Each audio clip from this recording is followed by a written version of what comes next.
Fellas, I was wrong. I literally went on the record saying that this season would be a fail if Crota's Inn was the raid, because there was no way in hell Bungie was going to make Crota's Inn both challenging and exciting. And just to refresh ourselves, we went back just a few weeks ago and played Crota's Inn in Destiny 1, because I thought to myself, maybe I'm over-exaggerating. Maybe that raid wasn't a meme raid. Dude, we walked right in and smacked that raid down, no problem. Even the hardest mode of that raid, we beat within about 30 minutes. Now sure, we had veterans in there, but 2 of our guys never even did that raid. The point is, guys, is that back in Destiny 1, Crota's Inn was never a challenge. So in the weeks leading up to the launch of this season, when leaks started to come out that Crota's Inn would be the returning Reprised raid, I myself came out on the record and said that that would be catastrophic for Season of the Witch. Considering we just came off of the previous season, that being Season of the Deep, Bungie desperately needed a win. And boy, let me tell you guys, Crota's Inn is the biggest win Bungie has pulled off this year. And I know, it sounds crazy, but contest mode Crota's Inn this past weekend was one of the best raiding experiences I have ever had in Destiny. Bungie changed so much about this raid, from adding the chalice mechanic throughout the entire raid, from making us approach Crota head on with swords in hand. Oh, you remember back in D1 when you could ignore the boomers? No, not here. You're gonna actually have to get up in the tower with them, kill them to spawn the sword bearer. This raid was action-packed. And the reason why this is so important, guys, is that if you remember the post-interview of the final shape, Joe mentioned, quote, "We're using contest mode with Crota's Inn to do some experiments with how hard should a raid's world's first be." Fellas, I think Crota's Inn was perfect. This raid brought the challenge. And let me just give you the barometer of what I feel like how hard a raid should be. If you find yourself questioning life mid-raid, if you find yourself hating your teammates almost to the point that you want to boot them, if at any point this past weekend you thought to yourself, I'm just gonna hit the power button to this console or this PC and walk away, go to sleep, and never play that godforsaken game ever again, fellas, you are now raiding. That is the contest mode raid experience, which only comes around twice a year. Only 4 days out of every year do you get to experience that feeling. But that feeling right there, that is a beautiful feeling, because something happens. You walk away, you go grab a snack, or you go sit on the shitter. Perhaps you're doing both at the same time, but in that moment, as you're contemplating whether or not you want to just end it now, you stand up, you wipe your ass, you go back in there, you put your headphones back on, and you persevere. Contest mode raids is where boys become men in the gaming world. I don't care what walk of life you have. We got all types on our fire team. We've got people that work day jobs. We've got content creators. We've got Eddie, who literally has 50 kids. It's like a daddy daycare in the background the entire time of raiding. But you know what? That's my raid squad. But that is the contest mode raid experience that Bungie cannot leave behind. I've already seen the Twitter comments. I've already seen people saying this raid was way too hard. I paid too much money to play this season. I should be able to get that emblem. I should be able to experience contest mode. And to those folks, I say, you did. You did get to experience contest mode, but nothing is going to guarantee you succeeding. I know there's a variety of factors. LFG during contest mode is a nightmare, and it's not going to get any better with the LFG system that Bungie's going to introduce in the game, which is why finding dedicated people to play with is important, which is why I love the fact that contest mode lasts for 48 hours, giving everyone an opportunity to hit it on Saturday when it's the weekend, and hopefully you got some time off. With that being said though, Crota's Inn was perfect in so many ways. You could tell that this raid got play tested on multiple levels. The Abyss encounter, that right there, you could literally cheese through. And I think someone actually did cheese through it, but I couldn't figure it out. We couldn't figure it out. And as far as we know, the only way to really progress through that encounter, unless somebody's already found a cheese, was to literally do the encounter. The bridge encounter, another encounter back inside of D1, you could cheese. You could literally find ways to get across the map and be done with it. But I love here that Bungie started to introduce this challenge mechanic from the very beginning that said, hey, no, you have to work together as a team. You need 5 swords over here, plus the chalice. You need to work together. And you can tell Bungie did not want this raid to turn into another meme. They did not want people to come in here and just start soloing everything from start to finish like they did back inside of Destiny 1. You gotta understand, years ago, guys, the thought of actually soloing a raid seemed impossible. And then Crota's Inn hit, and suddenly it was like, wow, we can solo this raid. Now, don't kid yourself, guys. It was still difficult, especially at the very beginning. We did our solo run, but it was no walk in the park. But the reality is, guys, is that raids are not supposed to be soloable. Dungeons, that's fine. But raids are supposed to slap you in the nuts over and over every single encounter. Bungie's rework there of Deathsinger was also amazing. Literally turning Iryut into a boss. Previously, she really wasn't much of anything back inside of Destiny 1. You literally just ran in the room and nuked her. But here, she's an actual boss, which was a perfect setup for Crota. And then Crota himself. The fact that you have to approach him in his most lethal territory, which is within melee range. And then you had us utilizing things like swords. I mean, Lament literally was the meta, and I think there are a variety of other ways you could take on Crota, but this is what many of us ended up using, because you can block with your sword, which can tank a shot from Crota, even on contest mode. Matter of fact, if you had strongholds, you could sit there and just keep tanking Crota with a simple healing grenade. There was a lot of moving parts though, guys, to the point I was changing my setup 2-3 different times mid-encounter to take on Crota. I would go from Aeon Gauntlets to provide heavy for my teammates. I would then roll the Phoenix Credo and popping Burning Maul, so then I could stun Crota to keep him locked in place. That's right, guys, Burning Maul would actually lock Crota into place if you timed it correctly. And then on his enraged stage, I would still have Phoenix back on, but I would rock hammers so that I can actually spread sunspots everywhere with Phoenix Credo to keep my teammates alive. There were a lot of moving parts here, and let me just say, guys, this was perfect. There was another raid that I did a long time ago that was very action-packed to me. It wasn't everyone's favorite, but Crown of Sorrows was one of my favorite raids, and Fammy and I actually did a 2-man version of that raid, and it was so much fun. Playing the 2-man version was so action-packed, and we saw it here with Crota's End. It felt on the level of Wrath of the Machine. That's why so many of us wanted Wrath to come back, because Wrath offered that level of challenge, but at the same time, it was just a fun raid, and none of us expected Crota's End to be that level of fun, but Bungie did it. Now, the second thing I want to mention, the incentive that they gave out for doing contest mode Crota's End was one of the best things Bungie could have ever done to incentivize players to actually attempt contest mode, and that was the guaranteed Necrochasm drop upon completing this raid. Now, this was not completing the raid on challenge, this was simply just completing the raid on normal, but regardless though, this was a fantastic incentive. All of us felt immediately rewarded after spending so many hours in this raid. Now, funny enough, you could actually get a checkpoint to Crota, load right up into the raid, beat Crota, and still get Necrochasm to drop during contest mode. Now, since then, Necrochasm is no longer dropping that way. I know it was dropping as a bug for like a few hours after reset on Sunday, but there is a quest associated with that exotic. By the way, if you're interested in doing that quest, we do have a guide on it and the catalyst. I do think Necrochasm is a very good weapon. Some people are already writing it off, but I think that's a mistake. It's a great weapon, and we're going to be doing a deep dive that should be out here very soon. But that incentive right there though, guys, adding the exotic as a guaranteed drop is wonderful. And then tying things to a quest and not making it RNG, I actually like that. Now, it is still some levels of RNG, because to actually get the exotic, you have to collect these Oversoul essences, which you can get from the triumphs, but you'll also need to get them from actually completing encounters in the raid, and so far, they've been pretty slim. So hopefully Bungie actually increases the drop chances of those Oversouls. With that being said, we got to talk about completion numbers. For Crota's End in Destiny 2, the number of teams that beat it during the 48 hours was 4,655 teams. Now, that was for contest challenge. Now, I think context is important. You remember Root of Nightmares? Everyone said that that raid was way too easy. But the reason why everyone said that raid was way too easy, because it was, guys. Over 45,000 teams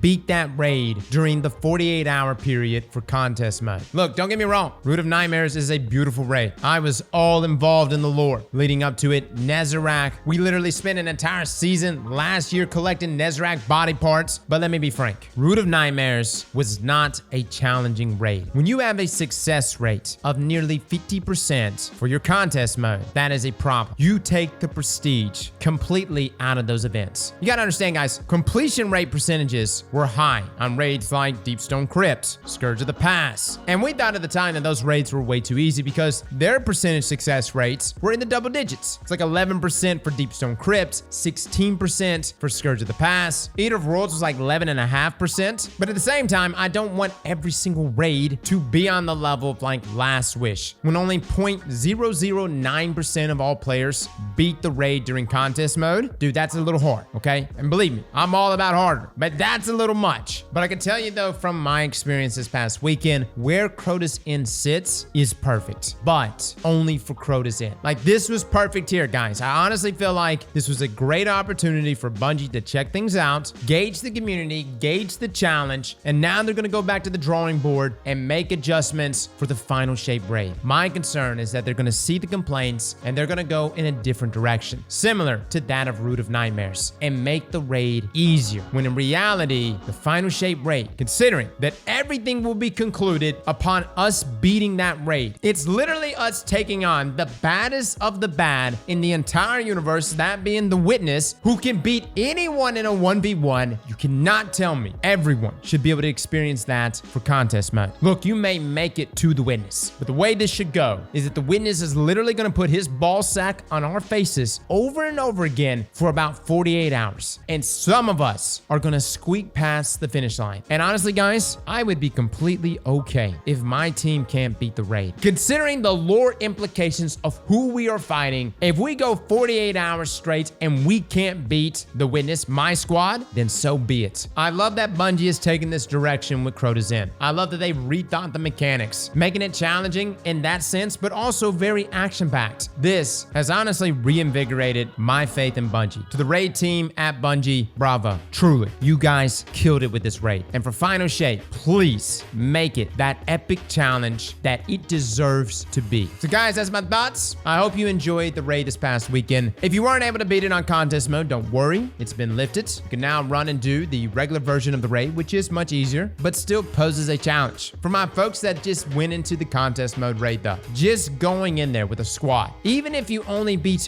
one encounter, please be proud of yourself. It is not an easy thing to do. So please pat yourself on the back for even attempting a contest mode raid. But let me just say this, if everyone could do this, if everyone could jump in the raid and just beat it, no problem, you will never remember that experience. Guys, that difficulty is what gives it its prestige. And for Final Shape, I truly hope we have that. Well, fellas and ladies, thank you all for coming and watching. And as always, slap that like button like your mama told you right.